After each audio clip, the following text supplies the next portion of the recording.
Coming up this morning on Daily Iowan TV, the Red Zone. We tell you why this time of year sees an increase in sexual assault. Find out what students can do to help prevent it. The only thing that puts someone at risk of being sexually assaulted is being in the presence of a rapist. And later, viral phenomenon. We tell you about the new Gameday tradition that is gaining national attention. You don't often know when you witness the birth of a tradition, but I'm pretty sure we did on Saturday. So well done, Hawkeyes. We take a look at Iowa's new starting quarterback's first ever career start. Will the temperatures be cooling down after Labor Day? I'll tell you more in weather. All that and more is coming up. Daily Iowan TV starts now.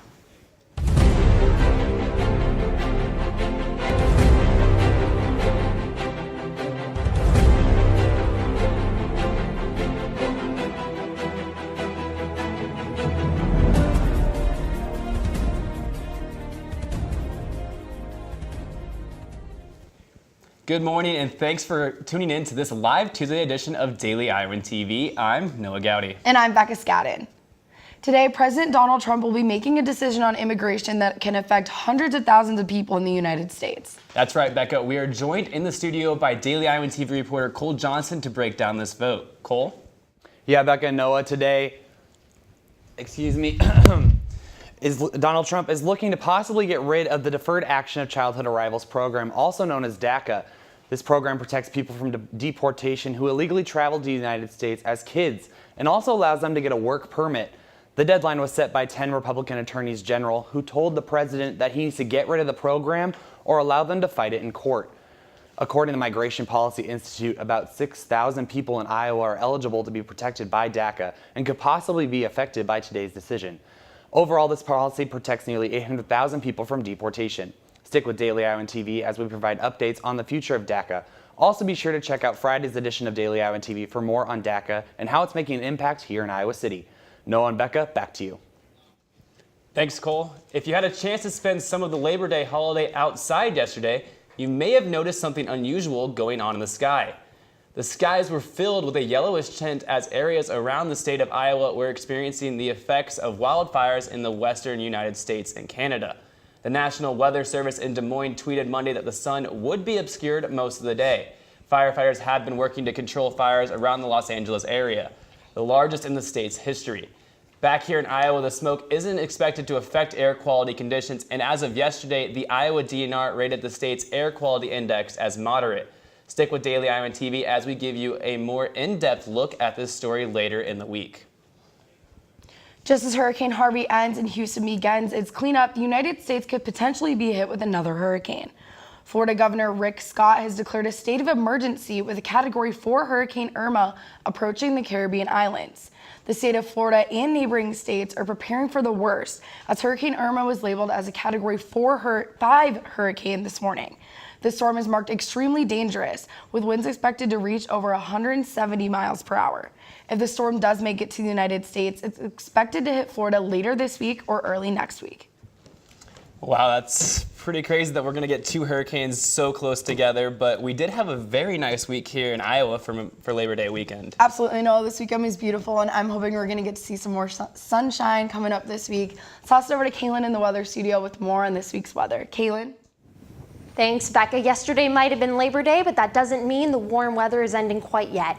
It's about 57 degrees right now, and we're looking at a mostly sunny day with a high of 71. For tonight, we'll see clear skies and a high of 58. Then things will get a little cooler tomorrow with a high of 68 and mostly sunny skies. Now looking at our 5-day forecast, Thursday will be partly cloudy with the high of 72. Things will heat up Friday with a high of 78 and sunny skies. Saturday is looking partly cloudy with a high of 78. Then Sunday, we'll see more temps in the high 70s and sunny skies. So summer might be winding down, but it shouldn't be getting too cold anytime soon. Back to you guys at the desk. Thanks, Kaylin. For many students, the time between August and Thanksgiving break is just a part of the fall semester. However, university officials and experts refer to this time as the red zone, a time frame on college campuses where sexual assault cases spike to an increase. Daily Iowan TV reporter Christopher Cervantes reports with more on this topic and its prevention. The red zone was first identified back in 2007 as part of the campus sexual assault study.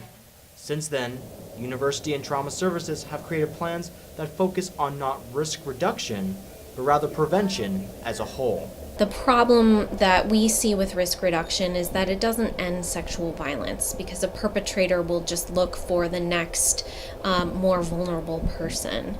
Susan Junis is the Assistant Director of the Rape Victim Advocacy Program. She is in charge of organizing prevention programs and knows of the many facts that surround the red zone. Concerning what makes the red zone so dangerous, there are many emotional factors that come into play, especially for the freshmen here at the University of Iowa. They might be away from home for the first time. We have students who might be having their first experiences with alcohol or with excessive drinking, and so are more vulnerable in that sense. And so what we see is that perpetrators are taking advantage of that vulnerability. RVAP has many tactics that can be employed to assist in prevention, with the most important being bystander intervention and proper consent understanding. Junis insists that this issue is a community one, and as such, needs the community as a whole to fight back and end the problem. Reporting from downtown Iowa City, this is Christopher Cervantes, Daily Iowan TV. Hawkeye football now is a new game day tradition that many people are describing as the best one yet.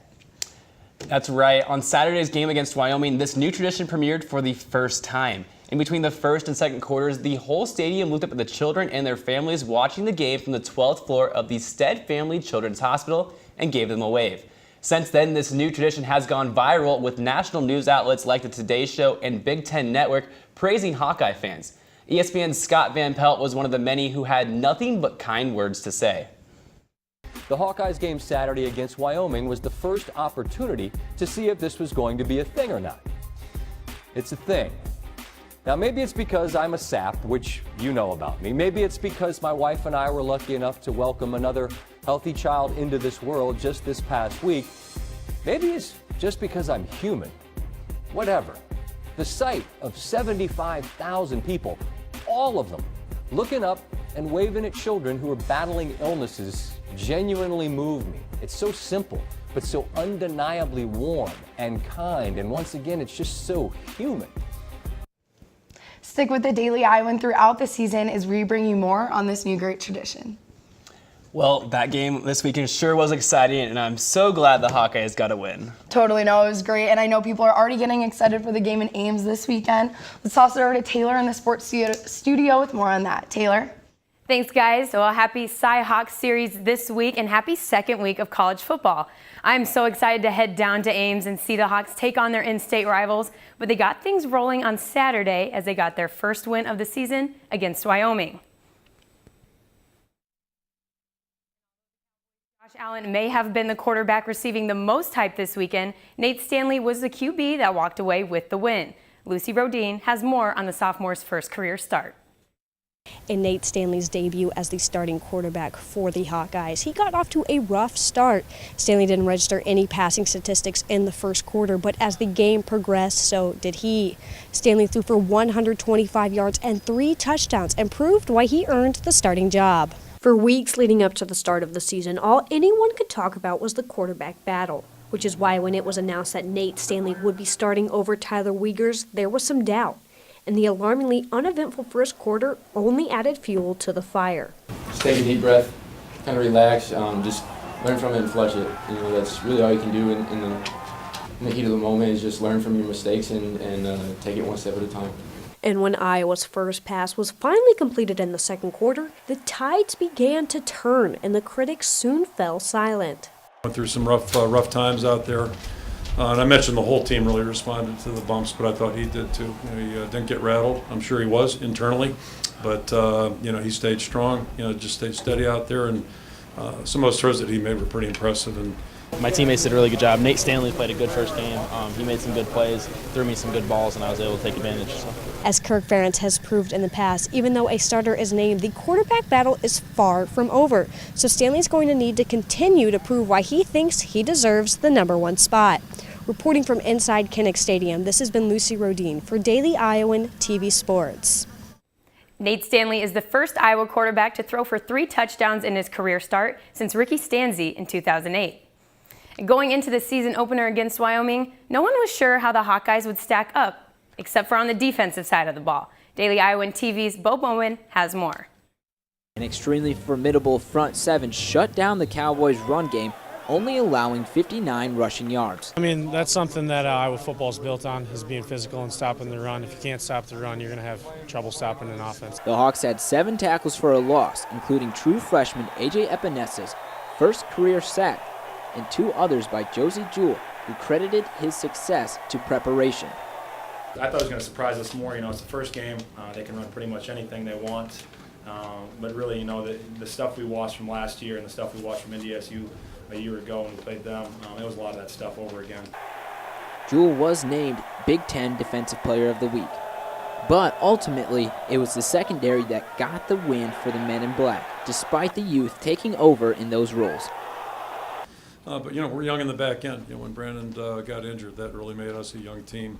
There are not a lot of starts next to Jackson's name or Ojamata. And same thing with Jake Gervais. So, it was a real team effort out there. It was the 2 fourth-quarter interceptions by Josh Jackson and Brady Reef that sealed the deal. Defensively, we did a lot of really good things fundamentally. Outside of that one, off the sudden change, and that's disappointing. That's more mental than anything else. But I thought we did a lot of good things fundamentally for a first time out defensively.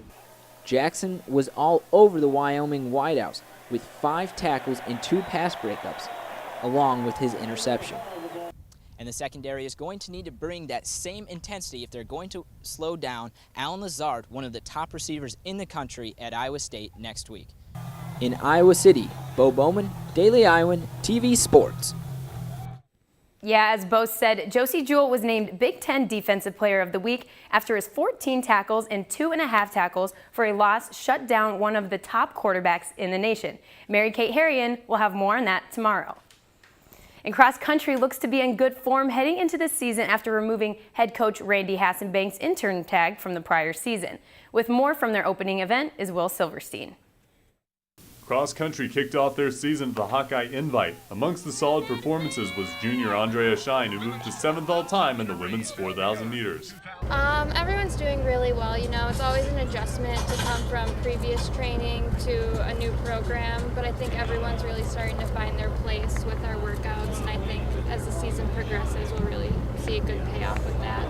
I'd like to just keep on improving my place in every meet from where I've finished in past seasons.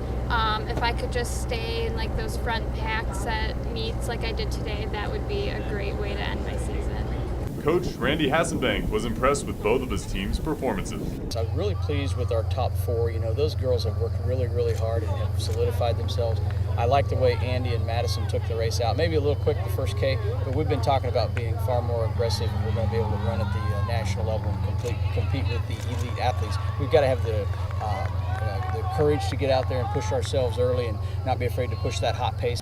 While not the ideal result that Hassenbank was looking for, he saw many on his team make impressive strides towards becoming competitive in the Big Ten season. It's sort of a rust buster, as they say. None of these teams have done much over the summer other than just put in their base mileage and train. Our team being no different. So that's basically what we're working on. Kind of gives me a chance to assess their fitness and see how they did with their summer training. Reporting from Ashton Cross Country Course, this is Will Silverstein, Daily Iowan, TV Sports. The Hawkeyes will head over to Lincoln to battle Nebraska in next weekend's conference meet. Now tonight at 5, look out for our top 10 plays of the week show that will air on our Daily Iowan Facebook page and on our Twitter at Daily Iowan Sports Desk. And also tune in to tomorrow morning's show for a look at how the Iowa defense liked playing against a projected top pick in this year's NFL draft. Guys, back to you. Thanks, Taylor, and that's a wrap on this edition of Daily Iowan TV. Stay up to date on all Iowa City news by checking us out at dailyiowan.com and pick up a copy of today's Daily Iowan. I'm Becca Scadden. And I'm Noah Gowdy. Thanks for watching.